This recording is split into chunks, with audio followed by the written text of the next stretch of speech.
Hello students, class 12th। आज जो हमें चैप्टर डिस्कस करना है वो है आपका चैप्टर 10 गवर्नमेंट बजट। ठीक है, आपकी स्टडी होपफुली अच्छी चल रही होगी, आप अपनी बोर्ड प्रिपरेशन भी कर रहे होंगे। चलिए आज हम इस चैप्टर को डिस्कस करते हैं। Chapter 10 meaning of government budget. Government budget का मीनिंग क्या है? ठीक है, चलिए government budget is the annual statement showing item wise estimate of receipts and expenditure during a fiscal year। ठीक है, कि गवर्नमेंट बजट हमें क्या करना है, हमारा जो गवर्नमेंट बजट है वो एक क्या है, एनुअल स्टेटमेंट है।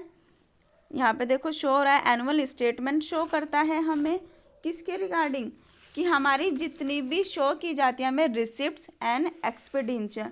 अब हमारा ये जो फिजिकल हमारा ईयर है, ये कौन सा ईयर होता है हमारा, आप सभी को पता होगा, कॉमर्स के स्टूडेंट हो आपका, तो ये हमारा होता है 1 अप्रैल से लेकर 31 मार्च तक का। ठीक है, इस बार आपके ऑब्जेक्टिव टाइप क्वेश्चन आएंगे, तो एक क्वेश्चन आपका यहीं से बनता है कि आपका फिजिकल ईयर कौन सा होता है। देखो यहाँ पर मैंने लिखा हुआ भी है 1 अप्रैल टू 31 मार्च। ठीक है स्टूडेंट्स, एक क्वेश्चन ये हुआ। अब गवर्नमेंट बजट का मीनिंग क्या है? गवर्नमेंट बजट एक एनुअल स्टेटमेंट है जो हमारा एक एस्टिमेटेड होता है, ये अनुमान लगाते हैं हम कि हमारी कितनी रिसिप्ट्स हो सकती हैं और कितने एक्सपेंडिचर हम करने वाले हैं। एक गवर्नमेंट जो है वो पहले से प्रिपेयर करके रखती है कि हमने एक अनुमान लगा लिया कि हमारे इस बार इतने तो खर्चे होंगे और इतनी हमारी अर्निंग होगी। रिसिप्ट्स एंड एक्सपेंडिचर को एक एस्टिमेट करके चलती है। किस ईयर में? फिजिकल ईयर में, जो हमारा 1 अप्रैल टू 31 मार्च तक होता है। क्लियर हुई बात? अब बात करते हैं हम इसके ऑब्जेक्टिव की। ऑब्जेक्टिव हमारे क्या क्या हैं? Government prepare the budget for fulfilling certain objective. कुछ गवर्नमेंट ने अपने बजट में कुछ ऑब्जेक्टिव रखे हैं कि भाई हम किस किस तरह से कर सकते हैं। फर्स्ट आता है आपका रीएलोकेशन ऑफ रिसोर्सेज, कि हमारे जो रिसोर्सेज हैं उसको किस तरह से हम एलोकेट करें। अब देखो, रीएलोकेशन करना मीन्स गवर्नमेंट चाहती है कि हम सोशल वेलफेयर भी हो और हमारी एक अच्छे से हम अपना रिसोर्सेज भी दें। जैसे फॉर एग्जांपल मैं आपको बताती हूँ, हम कुछ यूज़ करते हैं, जैसे हम स्मोकिंग करते हैं। स्मोकिंग सभी को पता है कि हार्मफुल है। गवर्नमेंट उसके लिए क्या करती है, उस पर बैन भी लगाती है, लेकिन फिर भी गवर्नमेंट उसे बंद नहीं करती, क्योंकि गवर्नमेंट को पता है कि वो अगर उस पर बंद कर देगी तो उस पर जो टैक्सेस लग रहे हैं, अर्निंग भी तो वहीं से हो रही है ना। तो यहाँ पर क्या होता है कि रीएलोकेशन भी करना है, रिसोर्सेज को बढ़ाना भी है और उस पर बैन भी लगाना है, ये गवर्नमेंट करती है। ठीक है, तो यहाँ पर क्या होता है कि गवर्नमेंट को सोशल वेलफेयर भी हो जाए और टैक्सेस भी बढ़ जाएं। यानी कि अगर उस पर टैक्स बढ़ा दिया तो गवर्नमेंट की अर्निंग होगी भाई। ठीक है, और अगर बैन कर दिया तो एक सोशल वेलफेयर हो जाए कि हाँ गवर्नमेंट इस चीज़ के लिए भी जागरूक है ना। ठीक है, तो ये हमारा होता है रीएलोकेशन ऑफ रिसोर्सेज। सेकंड आता है हमारा reducing inequality in income and wealth, कि भाई जहाँ पर इनइक्वालिटी नहीं होगी तो वहाँ पर क्या डिपेंड किया जाता है कि भाई अगर, अब देखो सभी चीज़ सभी के लिए तो नहीं होती ना, सभी की इनकम सेम नहीं होती, सभी की वेल्थ सेम नहीं होती। तो यहाँ पर क्या आ जाता है, इनइक्वालिटी। इनइक्वालिटी मतलब जहाँ पर इक्वालिटी नहीं है, जहाँ पर समानता नहीं है। अगर गवर्नमेंट को कह दिया जाए कि जो रिच पर्सन है या रिच जो भी लोग हैं उन पर टैक्सेस ज़्यादा लगाया जाए और जो पुअर हैं उन पर टैक्सेस ना लगाया जाए, बल्कि जो टैक्सेस आ रहा है वो उनको दे दिया जाए, डिस्ट्रीब्यूट कर दिया जाए, तो यहाँ पर क्या होगी, इनइक्वालिटी जो है वो कम हो जाएगी। यानी कि सब में क्या होनी शुरू हो जाएगी, इक्वालिटी होनी शुरू हो जाएगी, सबकी इनकम के साथ में और सबकी वेल्थ के साथ में। क्लियर है? थर्ड आता है हमारा इकोनॉमिक स्टेबिलिटी। इकोनॉमिक जो है हमारी इकोनॉमिक, गवर्नमेंट को लगता है कि हमने पढ़ा था एग्रीगेट डिमांड और एग्रीगेट सप्लाई। तो सभी को पता है कि डिमांड ज़्यादा होने पर कोई भी प्रोडक्ट हो वो महंगा होगा, है ना। तो उसका गवर्नमेंट क्या होगी, खर्चा कम करने लग जाएगी। तो यहाँ पर क्या होता है कि अगर डिमांड कम होगी तो ये सिचुएशन भी ख़त्म हो जाएगी भाई, एक इकोनॉमिक में क्या आ जाएगी, स्थिरता आ जाएगी। ठीक है, फोर्थ आता है आपका मैनेजमेंट ऑफ पब्लिक एंटरप्राइजेज।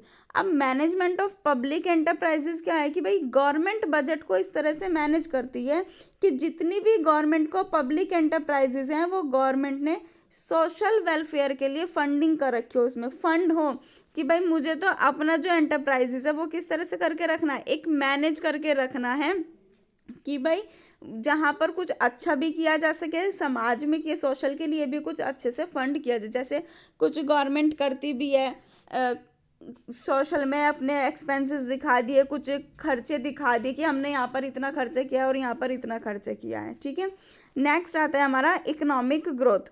अब इकोनॉमिक ग्रोथ क्या है भाई? इकोनॉमिक ग्रोथ है हमारी कि गवर्नमेंट जो बजट को तैयार करती है वो इस तरह से तैयार करती है कि सेविंग और इन्वेस्टमेंट, गवर्नमेंट को सेविंग भी करनी है और इन्वेस्टमेंट भी करनी है, तो वो इस तरह से मैनेज करके चलती है कि जो अगर कहीं पर अगर कुछ सेव कर रहा है तो वो कहीं ना कहीं इन्वेस्ट भी करेगा, तभी तो हमारी इकोनॉमिक ग्रोथ चलेगी आगे, है ना भाई। अगर हम कुछ सेविंग कर ली हमने, आप खुद ही देखो, अगर आप कुछ अपनी सेविंग करके चलते हो तो आप सोचोगे कि भाई मुझे कुछ इन्वेस्ट भी करना है। 1 लाख की सेविंग करी तो आप सोचोगे मैं 1 लाख कहीं ना कहीं इन्वेस्ट कर दूं जो मुझे आगे इसका बेनिफिट मिल जाए, है ना। तो इससे क्या होगा, हमारी इकोनॉमी अच्छे से ग्रोथ कर पाएगी। क्लियर हुई बात। नेक्स्ट एंड लास्ट है हमारा रिड्यूसिंग रीजनल डिस्पैरिटी। डिस्पैरिटी क्या होती है कि भाई हम कहीं ना कहीं पर हमारे जो रीजन है, जो हमारे कुछ बातें हैं, यहाँ पर क्या होता है कि हमें कहीं पर तो बहुत ज़्यादा डेवलप हो रहा है और कहीं पर बहुत कम डेवलप हो रहा है, तो डिस्पैरिटी आ गई। यहाँ पर एक इक्वलिटी नहीं है कि हाँ बिल्कुल हम इस तरह से करके चलें। तो यहाँ होता है कि गवर्नमेंट को इस तरह यहाँ पर ऐसे करना चाहिए कि कुछ लोगों को तो वो सब्सिडी प्रोवाइड करा दे कि भाई जैसे उनको बेनिफिट मिले, है ना। तो लेकिन सबके लिए एक नहीं होता। अब गवर्नमेंट अगर कुछ करेगी तो गवर्नमेंट को बिल्कुल इक्वालिटी डिस्पैरिटी ना कर कर बिल्कुल सबके साथ में समानता लानी चाहिए कि भाई अगर मुझे कुछ रिड्यूस करना है तो वो मैं सभी के लिए करूँ, ना कि कुछ डिस्पैरिटीज़ के अकॉर्डिंग करूँ। ठीक है, तो यहाँ पर क्या होता है कि कुछ धर्म तो बहुत ज़्यादा डेवलप हो रहे हैं और कुछ बिल्कुल ही नहीं हो रहे, तो यहाँ पर हमें रीजनल देखना चाहिए कि कहाँ पर किस चीज़ की नीड है, उसी तरह से गवर्नमेंट को वहाँ पर अपने एक्सपेंसेस को करना चाहिए, या वहाँ पर से जो भी उनको ज़्यादा से ज़्यादा अच्छा लगता है कि मेरा यहाँ पर कुछ करना है तो वो वहीं पर वो करें। ठीक है, तो ये था आपका लास्ट पॉइंट। क्लियर हो गया। ऑब्जेक्टिव क्या कहते हैं? Reallocation of resources, reducing inequality in income and wealth, economic stability, management of public enterprises, economic growth, reducing regional disparity. Clear हो गई ये बात। अब बात करते हैं हम कंपोनेंट ऑफ बजट कि भाई जो हमारे बजट हैं उसके कंपोनेंट क्या क्या हैं। ठीक है, अब बजट क्या क्या है इसमें देखो। रिवेन्यू बजट क्या डील करता है? It deal the revenue aspect of government budget कि भाई जितना भी गवर्नमेंट की बजट है, जितना भी हमारी इनकम होगी, रिवेन्यू आए, जितनी भी हमारी गवर्नमेंट बजट के अंडर में हमारी रिवेन्यू हो रहे हैं वो हमारा रिवेन्यू बजट के अंडर में आता है। कैपिटल बजट हमारी कैपिटल से रिलेटेड, यानी कि जितनी भी government budget and it's consist of, जितनी भी हमारी कैपिटल को हम देखते हैं वो कैपिटल हमारी अगर गवर्नमेंट बजट के अंडर में आएगी, that is be capital budget. ठीक है, इनके भी 2 पार्ट है, capital receipts and capital expenditure. ठीक है भाई, यहाँ तक बात क्लियर हुई। अब बात करते हैं हम बजट रिसिप्ट्स की। बजट रिसिप्ट्स क्या होते हैं? Budget receipts refer to the estimate money receipts of the government from all sources during a given physical year कि हमारा जो बजट है गवर्नमेंट, हमारी जो बजट रिसिप्ट्स है वो बजट रिसिप्ट्स क्या करती है, या तो वो रिवेन्यू को एस्टिमेटेड मनी रिसिप्ट्स, यानी कि यहाँ पर भी हम वही बात करते हैं, ये एस्टिमेटेड होती है, हम एक अनुमान लगा कर चलते हैं। All sources during a given, जो हमारा ईयर है उस ईयर के अकॉर्डिंग हम एक अनुमान लगा के चल रहे हैं कि हमारी रिवेन्यू रिसिप्ट्स ना तो हमारी लाइबिलिटी को बढ़ा रही है ना, और ना ही हमारा एसेट्स। तो यहाँ पर क्या होगा कि भाई अगर हमने किसी से लोन लिया है तो वो लोन लिया है जो आपकी वो रिवेन्यू रिसिप्ट्स तो बढ़ाती है, और आपने बाद में उसको एसेट्स को सेल कर दिया तो या तो रिवेन्यू रिसिप्ट्स कम होगी, और कुछ रिसिप्ट्स हमारी क्या होती हैं, रेगुलर भी होती हैं। अब वो रेगुलर कैसे होती हैं? जैसे टैक्सेस, पता है हमें कि हमें रेगुलर देना ही देना है। तो ये जो टैक्सेस होते हैं हमें पता है कि भाई हमारी अगर रिवेन्यू रिसिप्ट्स है तो हमारे टैक्सेस जो होंगे ये रेगुलर हमें पे करने होंगे। तो यहाँ पर रिवेन्यू रिसिप्ट्स जो हमारी आती है, बजट, मैंने अभी आपको बताया कि बजट जो है हमारा वो एस्टिमेटेड मनी है। एस्टिमेटेड मनी एंड रिसिप्ट्स को हम करते हैं कि गवर्नमेंट देखती है कि मेरे फिजिकल ईयर में कितने मनी रिसिप्ट्स होगी और कितनी मनी मुझे अर्निंग होगी, ठीक है। उसके बाद बजट रिसिप्ट्स की बात करें तो बजट रिसिप्ट्स हमारे 2 टाइप्स के हैं। फर्स्ट रिवेन्यू रिसिप्ट्स, सेकंड आपका कैपिटल रिसिप्ट्स। रिवेन्यू रिसिप्ट्स भी हमारे 2 पार्ट के हैं, tax revenue, non tax revenue. Capital receipts में हमारे borrowing, recovery of loan and other receipts, ठीक है। अब रिवेन्यू रिसिप्ट्स की बात करें तो revenue receipts refer to the those receipts which neither create any liabilities nor causes any deduction in the assets of the government. तो यहाँ पर जो हमारी रिवेन्यू रिसिप्ट्स हैं वो ना तो हमारी लाइबिलिटी को क्रिएट कर रही है और ना ही हमारी एसेट्स को कम कर रही है, ठीक है। ना तो भाई उससे हमारी क्या हो रही है, लाइबिलिटी बढ़ रही है, और ना ही हमारी एसेट्स कम हो रही है। क्लियर हुई ये बात। तो यहाँ पर देखते हैं हम, they are regular and recurring in nature and government receive them in its normal causes of activities. यहाँ पर क्या हो रहा है कि ये हमारी जो है एक रेगुलर रिकरिंग है, यानी कि हमारे जो रिवेन्यू रिसिप्ट्स हैं ये हमारे रेगुलर चलते रहते हैं, ठीक है। तो रिवेन्यू भी हमारी 2 टाइप्स से बताए हैं, टैक्स रिवेन्यू और नॉन टैक्स रिवेन्यू।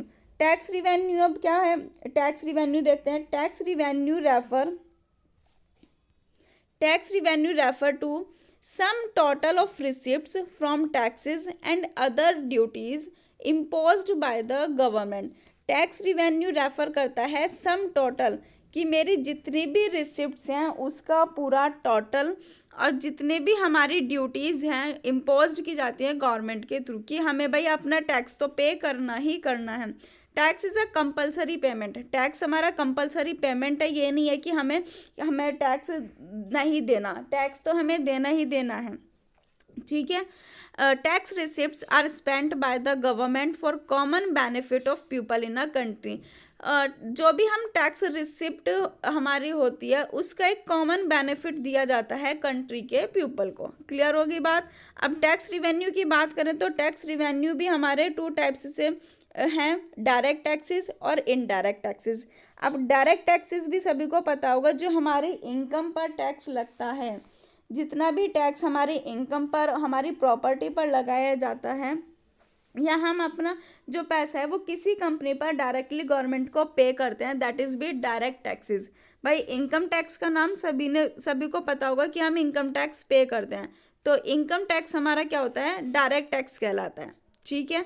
और अभी आप सभी लोग कॉमर्स के स्टूडेंट तो आपने टैक्सेस पढ़े भी होंगे। इनडायरेक्ट टैक्सेस क्या होते हैं, हम इनडायरेक्ट टैक्सेस यानी कि जो हमारी इनकम एंड प्रॉपर्टी पर नहीं लगते, इनडायरेक्ट वे में हम पे करते हैं। आपने कोई भी एक प्रोडक्ट परचेज किया और उस प्रोडक्ट पर आपकी CGST भी लग रही है ना, SGST भी लग रही है, तो ये सब चीज़ें हम इनडायरेक्टली पे कर रहे हैं।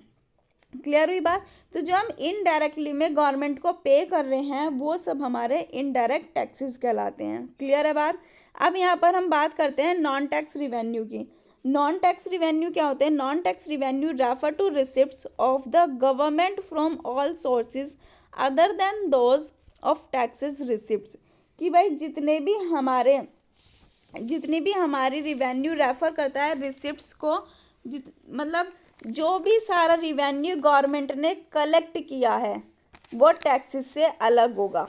टैक्सेस से अलग, जैसे नॉन टैक्स में क्या क्या आएगा, हमारा इंटरेस्ट है ना, कि भाई हमारा जो भी इंटरेस्ट होगा हमने वो नॉन टैक्सेस में आएगा। प्रॉफिट एंड डिविडेंड, ठीक है, प्रॉफिट एंड डिविडेंड हो गया हमारा। फीस होगी हमारी, लाइसेंस फीस हो गई, फाइन एंड पेनल्टी होगी कि कोई भी हमारे जैसे चालान वगैरह काट दिया है ना, तो ये सब चीज़ें क्या है हमारी, जो इतना भी सारा रिवेन्यू जो गवर्नमेंट ने कलेक्ट किया है टैक्सेस से अलग। टैक्स तो हम पे कर ही रहे हैं, टैक्स तो हम डायरेक्ट और इनडायरेक्टली में पे कर ही रहे हैं, लेकिन ये हमारे सारे क्या होते हैं, टैक्सेस से अलग होते हैं जो नॉन टैक्स रिवेन्यू में आते हैं। इंटरेस्ट, किसी से इंटरेस्ट लिया, वो इंटरेस्ट हमें नॉन टैक्स में आ गया, प्रॉफिट हो रहा है वो हमारा प्रॉफिट नॉन टैक्स में आ गया, फी, लाइसेंस फीस है ना, पेनल्टीज, ये सब हमारे क्या है, non tax revenue. Capital receipts की बात करते हैं। Capital receipts refer to those receipts which either create a liability और causes a reduction in the assets of the government. Capital receipts क्या करती है, या तो लाइबिलिटी बढ़ाएगी या गवर्नमेंट की एसेट्स को कम करेगी। ठीक है, कि भाई हमारी जो कैपिटल रिसिप्ट्स है वो या तो हमारी लाइबिलिटी को बढ़ाएगी, कहा है ना, क्रिएट ए लाइबिलिटी, शो कर देती हूँ मैं आपको, क्रिएट ए लाइबिलिटी या रिडक्शन इन द एसेट्स, या हमारी एसेट्स को कम कर देगी, दैट इज भी कैपिटल रिसिप्ट्स। ठीक है, अब कैपिटल रिसिप्ट्स भी हमारे, कैपिटल रिसिप्ट्स के भी हमारे सोर्सेज बताए गए हैं। फर्स्ट आता है आपका बोरोइंग, ठीक है, फिर आता है recovery of loan and other receipts. ठीक है, बोरोइंग का मतलब होता है लेना, बोरो करना, तो borrowing are the funds raised by government to meet excess expenditure. ये हमारी क्या करते हैं, ये हमारी लाइबिलिटी को बढ़ा देते हैं, क्योंकि जब पैसा बोरो करेंगे तो वो पैसा वापस भी करना होगा। जितने भी हमारे एक्सपेंडिचर हम एक्सेस करते हैं तो वो हमें रिटर्न भी तो करने होंगे ना, तो जितना भी पैसा आप बोरो करते हैं उतना वो पैसा आपको रिटर्न भी करना होता है, ये हमारी लाइबिलिटी को भी बढ़ाते हैं। क्लियर हुई बात। Recovery of loan, government grant various loan to state government on union territories, कि भाई लोन लिया हुआ था और वो हमें लोन क्या है, हमें वापस भी करना है, रीपे भी तो करोगे आप, उसकी रिकवरी भी तो करोगे ना। तो यहाँ पर क्या है कि जितना भी गवर्नमेंट अगर हमें कुछ देती है तो वो हमसे रिकवरी भी करती है, तो हमें यहाँ पर लोन की रिकवरी भी करनी है। अदर रिसिप्ट्स में डिसइन्वेस्टमेंट और स्मॉल सेविंग। डिसइन्वेस्टमेंट क्या, स्मॉल सेविंग, जो हम छोटी छोटी सेविंग करते हैं, जैसे किसी पर्सन ने पोस्ट ऑफिस में कुछ डिपॉजिट किया हुआ है तो वो पैसा वापस लेगा, है ना। डिसइन्वेस्टमेंट, आपने कहीं पैसा लगाया हुआ था, वो पब्लिकली था, तो आपको वहाँ से आपने वो पैसा ले लिया, तो ये हमारा डिसइन्वेस्टमेंट हो गया। क्लियर हो गई बात बच्चों। चलिए अब आगे आता है हमारा जो टॉपिक आता है बजट एक्सपेंडिचर, मीन्स बजट, जितना भी हमारा बजट के थ्रू एक्सपेंसेस किए गए हैं। Budget expenditure refer to the estimate expenditure of the government during a given physical year. ये भी हमारा क्या है, एक एस्टिमेट है कि हमने फिजिकल ईयर में जितना भी एस्टिमेट अपना एक्सपेंसेस किए, जितने भी एक्सपेंडिचर किए हैं। अब ये भी हमारे टू टाइप्स के होते हैं, रिवेन्यू एंड कैपिटल।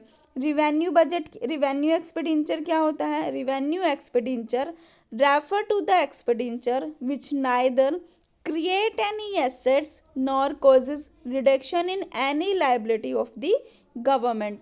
तो ये क्या करते हैं कि नाइदर क्रिएट एनी एसेट्स, कि ना तो ये एसेट्स को बढ़ाएगा और ना ही ये लाइबिलिटी को कम करेगा। रिडक्शन इन एनी लाइबिलिटी, कोई रिडक्शन नहीं है लाइबिलिटी का, and neither create any assets, और ना ही किसी एसेट्स को बढ़ाएगा। ठीक है, it is recurring nature, recurring nature का है भाई। ठीक है, इट इज़ नॉर्मल फंक्शनिंग, यानी कि ये क्या करता है कि नॉर्मल फंक्शन है हमारा, जो भी हम एक्सपेंसेस गवर्नमेंट करती है, प्रोविजंस करती है, जैसे पेमेंट ऑफ सैलरी, भाई किसी को सैलरी पे कर दी, पेंशन दे दी, तो ये हमारा एक रिवेन्यू तो नहीं हो रही ना, ना इससे हमारी एसेट्स बढ़ रही और ना ही इससे हमारी, ना तो हमारी एसेट्स बढ़ी और ना ही हमारी लाइबिलिटी कम हुई। ठीक है भाई, क्लियर हो गई बात। आगे चलते हैं, capital expenditure. Capital expenditure refer to expenditure with either create an assets और causes reduction in the liability. Capital expenditure हमारा क्या है, या तो वह एसेट्स बढ़ाएगा या फिर गवर्नमेंट की लाइबिलिटी में कोई रिडक्शन करेगा या कोई कमी आने वाली है ना। तो ये क्या करता है कि या तो हमारी एसेट्स बढ़ेगी कि भाई हमने कुछ भी एक्सपेंसेस किया उससे हमारी एसेट्स बढ़ रही है, या गवर्नमेंट क्या करती है कि हम उसकी लाइबिलिटी को कम होकर रिडक्शन होगी वो। ठीक है, it is non recurring nature, non recurring nature है। अब यहाँ पर क्या करते हैं, इसमें क्या किया जाता है, इसमें स्टॉक को बढ़ा दिया जाता है। ठीक है, कि गवर्नमेंट ने बड़े बड़े फ्लाईओवर बनवा दिए, गवर्नमेंट कुछ एसेट्स कर रही है, बिल्डिंग बनवा रही है, तो उससे क्या होगा कि एसेट्स बढ़ेगी। क्लियर हो गई बात, किस में बढ़ेगी, कैपिटल एक्सपेंडिचर में। ठीक है, जैसे मैंने बताया भी, लाइक मेट्रो, फ्लाईओवर, गवर्नमेंट ने फ्लाईओवर बनवा दिए, बिल्डिंग्स बनवा दी, तो गवर्नमेंट अपनी क्या कर रही है, एसेट्स ही तो बढ़ा रही है। क्लियर हो गई बात। चलिए आगे बात करते हैं, मेजर ऑफ गवर्नमेंट डेफिसिट। अब गवर्नमेंट के डेफिसिट क्या होता है, डेफिसिट होते हैं जो हमारे खर्चे ज़्यादा होते हैं हमारी अर्निंग से। मीन्स अगर मैं बात करूं कि आपकी जो अर्निंग है वो तो है आपकी 100, और आपके जो एक्सपेंसेस हैं,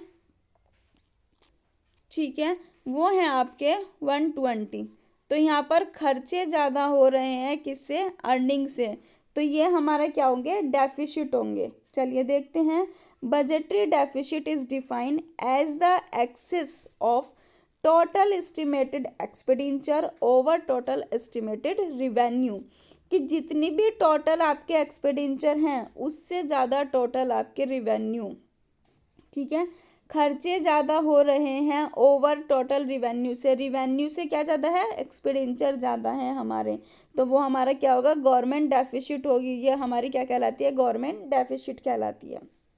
ठीक है, ये भी हमारे 3 टाइप्स से होंगे, first revenue deficit, fiscal deficit और primary deficit.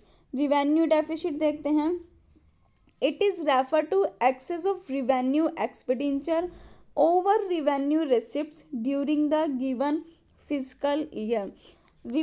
Access of revenue expenditure, जब भी हमारे रिवेन्यू एक्सपेंडिचर ज़्यादा हैं किससे, रिवेन्यू रिसिप्ट्स से, और किस ईयर में, ईयर कौन सा है हमारा, 1 अप्रैल टू 31 मार्च। ठीक है, तो रिवेन्यू रिसिप्ट्स ज़्यादा हैं किससे, रिवेन्यू एक्सपेंडिचर से, तो इसका फॉर्मूला क्या होगा, revenue receipts is equal to revenue expenditure minus revenue receipts. Clear है बात। चलिए आगे चलते हैं, physical year, it's refer to the excess of total expenditure over total receipts during the given physical year.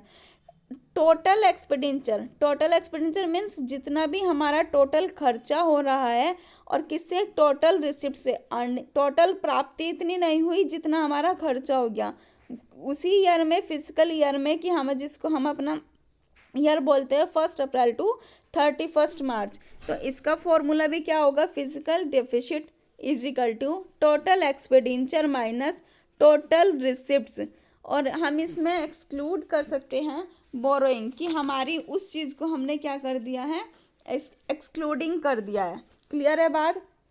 अब हमारा लास्ट आता है, जो लास्ट है हमारा प्राइमरी डेफिसिट। अब प्राइमरी डेफिसिट में क्या है हमारा, primary deficit refer to difference between, refer कर रहा है क्या, between physical deficit of the current year, कि जो हमारा करंट ईयर है, जो हमारा इस साल का फिजिकल डेफिसिट है, interest payment on the previous borrowing, पिछले साल के इंटरेस्ट के बीच में, यहाँ पर हमारा डिफरेंस आ गया फिजिकल ईयर का, जो भी हमारा करंट ईयर का जितना भी फिजिकल डेफिसिट है और हमारा प्रीवियस ईयर का इंटरेस्ट, उन दोनों के बीच में जो भी हमारा डिफरेंस होगा वो हमारा क्या कहलाएगा, प्राइमरी डेफिसिट कहलाएगा। ठीक है, इसका फॉर्मूला क्या होगा, primary deficit is equal to physical deficit minus interest payment. ठीक है, तो बच्चों ये जो आपका चैप्टर था गवर्नमेंट बजट, इसमें आपको क्या क्या बताया गया है, मीनिंग ऑफ गवर्नमेंट बजट बताया गया है, ऑब्जेक्टिव बताए गए हैं, बजट के कंपोनेंट हो गए, बजट रिसिप्ट्स हो गई आपकी, ठीक है, रिवेन्यू रिसिप्ट्स हो गए आपके, जितने भी आपके रिवेन्यू रिसिप्ट्स, टैक्स के बारे में बताया है आपको, ठीक है, बजट एक्सपेंडिचर हो गए आपके। इन सभी टॉपिक को आपको बोर्ड के लिए भी प्रिपेयर करना है, और बहुत अच्छे से आपको इस वीडियो को ध्यान से सुनना है और समझना है। आपको जो भी वीडियो आएगी आपके पास, और जो भी क्वेश्चन आपसे पुटअप किए जाएंगे, उन्हें बहुत ध्यान से अपनी नोटबुक में लिखना है। ठीक है, तो बोर्ड प्रिपरेशन के लिए भी ये चैप्टर आपका इम्पोर्टेंट है, और वैसे भी चैप्टर ये बहुत अच्छा है, आपको इससे नॉलेज भी होगी चैप्टर से। ठीक है, तो ध्यान से सुनना एंड समझना, और अच्छे से अपनी स्टडी में लग जाओ, बहुत अच्छे से आपको बोर्ड प्रिपरेशन करनी है। ठीक है, थैंक यू।